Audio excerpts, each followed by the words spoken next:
Good evening friend. তো একটা ভাইয়ের কমেন্ট ছিল, বলছে যে দাদা 5 কিলোমিটার রানিং করছি কিন্তু টাইম অনেক লেগে যাচ্ছে, 24 মিনিট টাইম লাগছে, 24 মিনিটের বেশিও টাইম লাগছে, তো কী করে কম করব?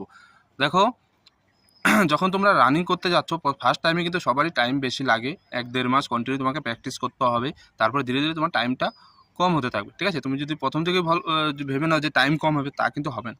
ঠিক আছে, প্র্যাকটিসটা জারি রাখতে হবে, ধীরে ধীরে তোমার টাইম কম হবে। আর রানিং করার যে টিপস, সেটা আমি বলছি কিভাবে তুমি রানিং করবে, কিভাবে পায়ে স্টেপ ফেললে তুমি কম হাঁপাবে, আর এক এক স্টেপে তুমি 5 কিলোমিটার কমপ্লিট করতে পারবে। দেখো, যখন তুমি রানিং করছো, যখন পাটা ফেলছো, এক ফ্ল্যাট পজিশনে পা পা কিন্তু ফেলা যাবে না। ঠিক আছে, এই ধরো একটা পা, এরকম ফ্ল্যাট পজিশনে যদি রানিং করো, তাহলে তুমি তাড়াতাড়ি হাঁপিয়ে যাবে। তোমাকে এই পাঞ্জাতে, ঠিক আছে, পায়ের পাতাতে তোমাকে স্টেপগুলো নিতে হবে। ঠিক আছে, ধীরে ধীরে স্টেপ নাও, দেখবে তুমি তাড়াতাড়ি কমপ্লিট করতে পারবে। 24 মিনিটের আগেই তোমার কিন্তু কমপ্লিট হয়ে যাবে। ঠিক আছে।